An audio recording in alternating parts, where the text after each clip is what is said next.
আসসালামু আলাইকুম রহমতুল্লাহ। মুরব্বী ভালো আছেন? লাইন এটা আগের মতো ওই যে বেচা বিক্রি হয় না, এটা ব্যক্তি মালিকানাই। ব্যক্তি মালিকানায় হচ্ছে, তো এই জন্য গভর্নমেন্টকে কোনো ইজারা টাকা পয়সা ওইটা গভর্নমেন্ট তো নেয় বলতে, এটা তো বাৎসরিক একটা কাগজ রেডি করে তো। জি জি ওটাই বলছি আমি। ওইটার টাকা তো গভর্নমেন্ট পায়। আচ্ছা, তো একটা সময় তো ছিল আসলে এখানে অনেক লঞ্চ আসা যাওয়া করতো, কিন্তু এখন তো ওটা নাই। হ্যাঁ, তো এই লঞ্চে আসলে কীরকম যাত্রী হয়? যাত্রী এখন কম, অনেক কম। এই তো দেখেন না, চারটে বা চারটে 10 সার্ভিস।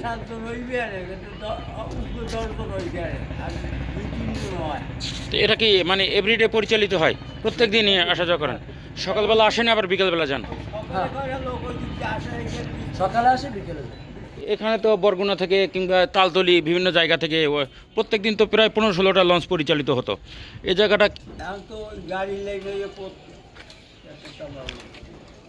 হ্যাঁ, গাড়ির লাইনে মানুষ মানুষ তো মানে সময়েরও একটা ব্যাপার রয়েছে। যেমন আমি সকাল 6:30টায় সায়দাবাদ থেকে গাড়ি ছাড়ছে, 12:30টায় এসে এখানে পাথরঘাটা তালতলা নামাই দিছে।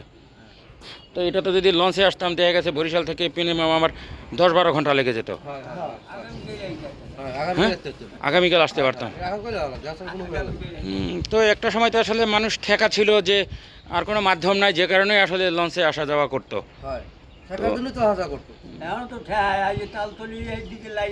এইদিকে বেতাল, এদিকে তো আসলে কোনো সড়ক যোগাযোগ কোনো ব্যবস্থা নাই।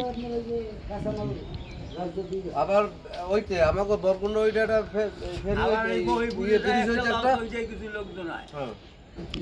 মহিপুর এটা কি তালতলি হয়ে যায়?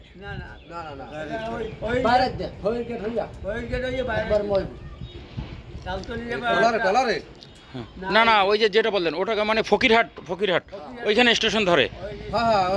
এখানে সাইডে ওখানে ধরে। তো ওইটা কি আজকে ছাড়বে? না, ওটা কালকে ভোরে ছাড়বে। ও, সকাল 9টায়। তা ওটা বের বেজে হলে 12টায়। আচ্ছা আচ্ছা। ওই যে 12টা একটা সময় আমরা যাব মহিপুর। আচ্ছা, আর এটা তো আর ফকিরহাট ধরবে না? না না, এটা ফকিরহাট, এটা যাইবে না তালতলি। উত্তর সাইডে একটা স্টপেজ আছে, ওইটা ধরিয়া তারপর আরেকটা স্টপেজ আছে জয়লভাঙ্গা, ওই জায়গা ধরে তারপর তালতলি। তো আমি যাব হইলো ফকিরহাট। তো ফকিরহাট গেলে আপনি প্রথম স্টপেজেও নামতে ফকিরহাট পারবেন, আমার লাগলেই যায়। বা দ্বিতীয় স্টপেজেও নামতে পারবেন। আমরা এখনই যাব। হ্যাঁ, তো আমি চিনি না, একটু আমাকে। আমার লাগ যাইবেন, আমি ফকিরহাট যাব। একা ফকিরহাট বাজারে যাব, বুঝতে দিব না, বাজারে যাব। তাহলে আমি আমার লাগে গেলাম। আচ্ছা ঠিক আছে, ওকে। একা ফকিরহাট বাজার আমি বুঝতে দিব না।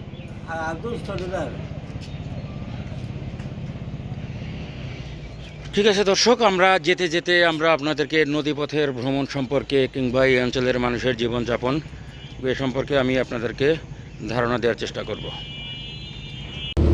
তো দর্শক, এই দিকটা এইটা হলো নিশানবাড়িয়া, মানে দ্যাট মিন্স বরগুনা থানার আওতাধীন পড়েছে। এখান থেকে বরগুনা থানা প্রায় 20-25 কিলোমিটার দূরে। বরগুনা জেলার মধ্যে তো আরও 4-5টি থানা রয়েছেন। তো বরগুনা থানার অন্তর্ভুক্ত যে এরিয়া, স্থলপথ যতটুকু, সেটি আমরা এখন এখান থেকে অতিক্রম করছি। তো এই জায়গাটাও দেখা যায় প্রচুর পরিমাণে ভাঙনের মুখে ছিল। জোয়ার ভাটার স্রোতে নদীতে যখন প্রচুর পরিমাণে ঢেউ হয়, তখন আসলে এই অঞ্চলগুলো খুব ভাঙনের মুখে পড়তো।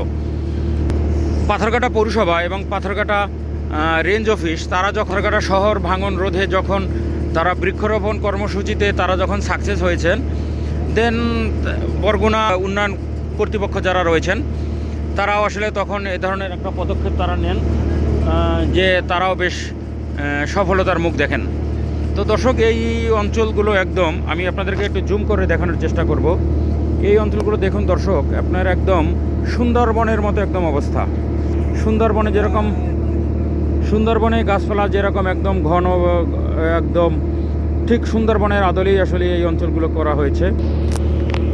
আর দর্শক, এই হলো আমার বাম দিকে, এটা হলো বরগুনা, আর ডান দিকে যে দেখা যাচ্ছে সবুজ বৃক্ষ যে দেখা যাচ্ছে, এটা হলো পাথরঘাটা থানা।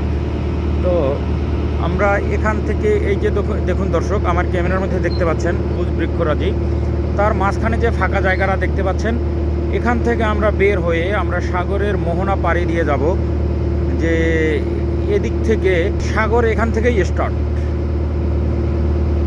এখান থেকে চারদিকে নদীর মুখ চলে গেছে। আর আমরা এখন এটা হলো বিষখালী নদী, আমরা বিষখালী নদীর মুখ থেকে আমরা মুখ দিয়ে বের হচ্ছি, যেটা সাগরের মোহনা দিয়ে আমরা চলে যাব তালতলি দর্শকবৃন্দ। থেকে আসলে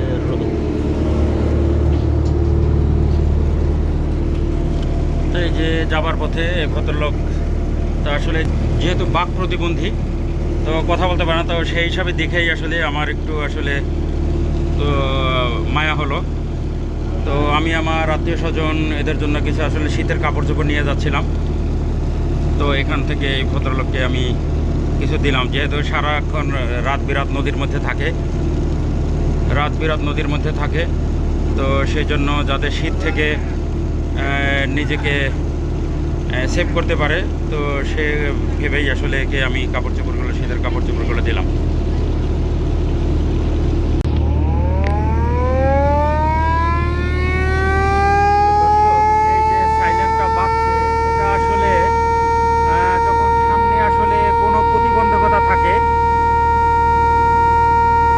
সামনে যখন কোনো প্রতিবন্ধকতা থাকে কিংবা কোনো স্টেশন ধরে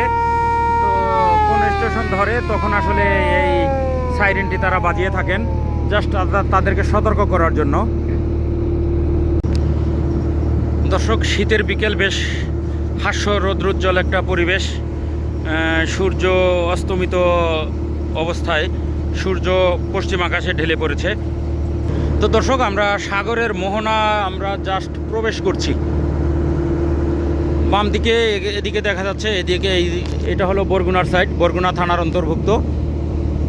আর এই দিকে যেটা দেখা যাচ্ছে, এইদিকে দেখিয়েছিলাম কিছুক্ষণ আগে, এটা হলো পাথরঘাটার সাইড। তো পাথরঘাটার যে বনভূমি কিংবা স্থলভূমি যত যাই বলা যায়, সেটা হলো এই যে সবুজ যে বৃক্ষরাজি দেখা যাচ্ছে, পাথরঘাটা থানার যে অন্তর্ভুক্ত যে স্থলভূমি এখানেই শেষ।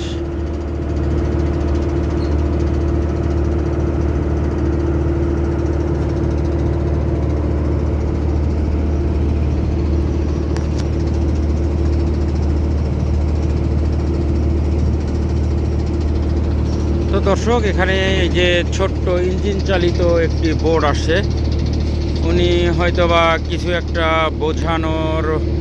বোঝানোর চেষ্টা করছেন যে এখানে আমার জাল পেতে রেখেছি আমি, তুমি এই দিক থেকে যেও না, তুমি অন্য দিক থেকে যাও।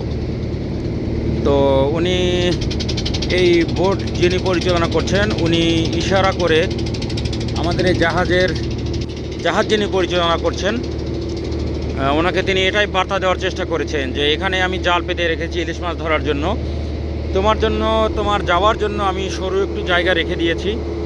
দেখুন দর্শক, এখানে কিছু একটা যে ভাসমান দেখা যাচ্ছে, এই যে এখান থেকে আমি আপনাদেরকে আরেকটু দেখাই, এই যে এই পর্যন্ত মাঝখানে প্রায় 150-200 ফিটের মতো একটা জায়গা রেখে দিয়েছেন।